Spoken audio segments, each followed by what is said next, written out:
together. And we promised ourselves that we would never forget. On September 12th, and for a short time after that, we really promised ourselves that we would focus on the things that were important.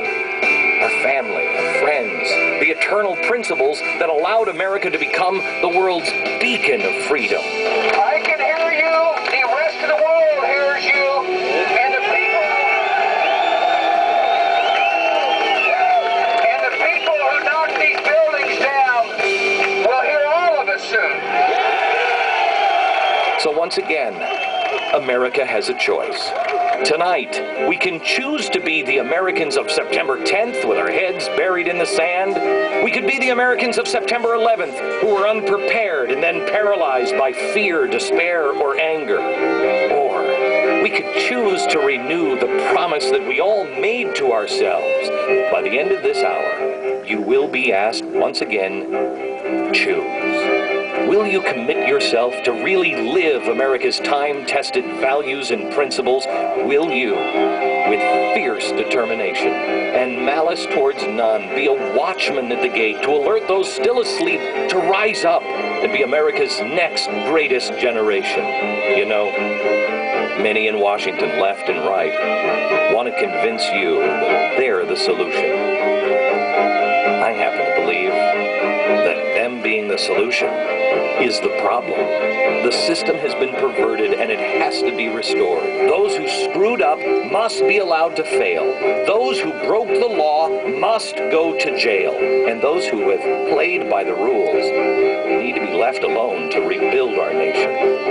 The answers have never come from Washington. We weren't told how to behave that day after 9/11. We just knew it was right. It was the opposite of what we feel today. Let us find ourselves and our solutions together again with the 9 founding principles and the 12 eternal values. This is the 9/12 Project. Are you ready to be that person that you were that day after 9/11 on 9/12? I told you for weeks, you're not alone. I'm turning into a frickin' televangelist. Let me tell you something. You're going to meet people from all across the country right now, from people all across the political spectrum. Come on, follow me. No matter where you are, from our studio audience here in Midtown Manhattan, to the sidewalks outside, to the people all over the country. Just a few blocks away in Times Square, where there are people at viewing parties. They're holding regular viewing parties. Started with people and by people, just regular people like you, like Joyce in Melbourne, Florida, whose party grew so large that she moved it from her restaurant to the parking lot outside, to the gatherings in Noah's in South Jordan, Utah, to homes in Golden Valley, Arizona, and Brewer, Maine, to the garage bar in Columbus, Ohio, and virtually every small town and big city in between in this great nation. There are people gathering in ranches in Texas, where some familiar faces have gathered to watch the show, to military bases in Iraq, where real heroes have gathered. We're even going to join some people in the hills of Hollywood, California. Yes, believe it or not, my producer Stu. No matter where you are right now, the message is clear. You are not alone. I'm going to show you how an idea that started with a single phone call on my radio show has grown into something that millions are now participating in. But the show isn't about me. It's not about the president. It's not about parties or politics or anything else.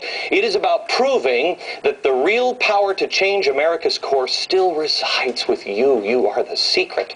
You're the answer. I'm sorry. I just love my country, and I fear for it.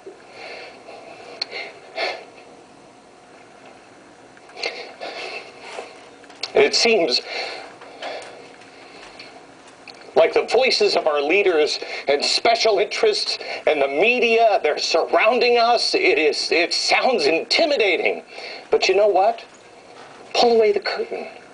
You'll realize that there isn't anybody there. It's just a few people that are just pressing the buttons, and their voices are actually really weak. The truth is, they don't surround us. We surround them. This is our country. A few weeks ago, I asked you to send in your picture if you believed in the principles.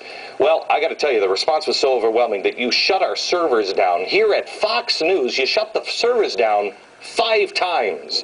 The results of the email is this.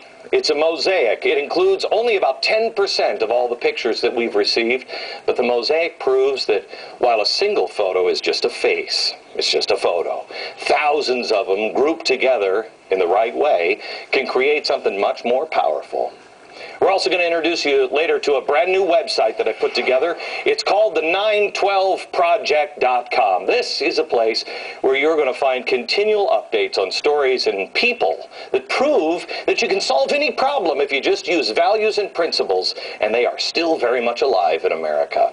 More on that in a little later, but first I want to go to Stu. Steve Bergier is his real name. He's my executive producer of the radio program. He's actually out in Hollywood, California to report, believe it or not, on a massive gathering that is taking place there in one of the most liberal cities in the country. Stu, are you there?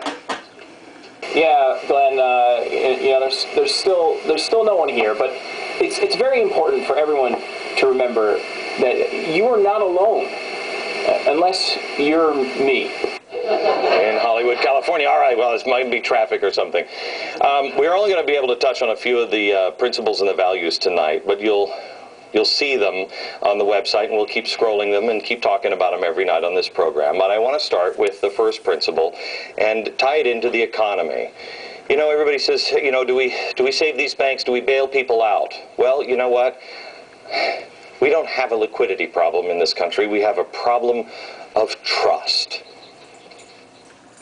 Well, I'm not a crook. If you are a lobbyist entering my administration, you will not be able to work on matters you lobbied on. Fundamentals of our economy are strong. As chairman of Ways and Means Committee, I am and should be held to a higher standard. I did not have sexual relations with that woman. Read my lips.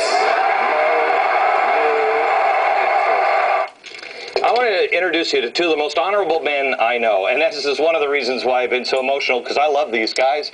They are like brothers to me. First, Sergeant First Class Greg Stubbe. He's U.S. Army Special Forces. He was seriously injured in combat in Afghanistan in 2006. A Taliban member detonated an IED, which sent a 1-pound piece of shrapnel through his hip and his intestines.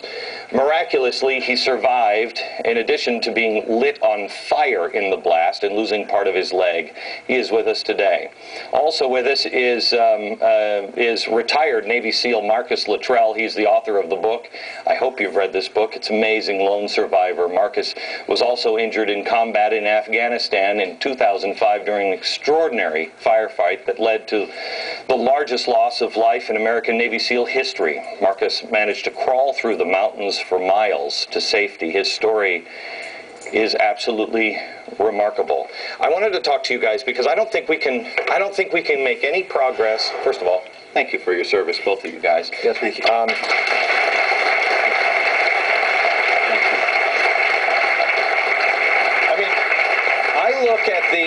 I look at the newspapers today. Here's Madoff going to jail.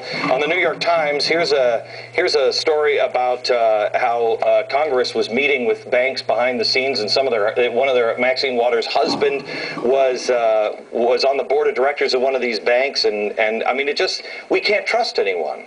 Marcus, let me just ask you quickly, how could you have survived, or could you have survived, if it wasn't for loyalty and honesty and honor?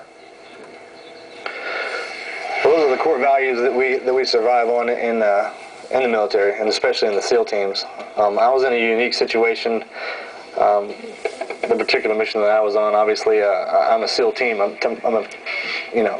Being part of a team, I'm not an individual. And what happened to me was I lost my whole team, so I had to go on everything else, in order to survive. And the loyalty and the honor and everything actually came by way of a Pashtun village, when I managed to crawl 7 miles through those mountains and wound up in that village, and they're the ones that saved my life. It's one of those things. It's something. A lot of people use those as a punchline or a word, and they really don't know what that word means until you actually experience it. I looked at it, and there was a point in time when I was in the village after they had rescued me, and the Taliban had encircled the village and were in there trying to get me every day and trying to kill me and stuff like that, and put a bounty on my head and whatnot.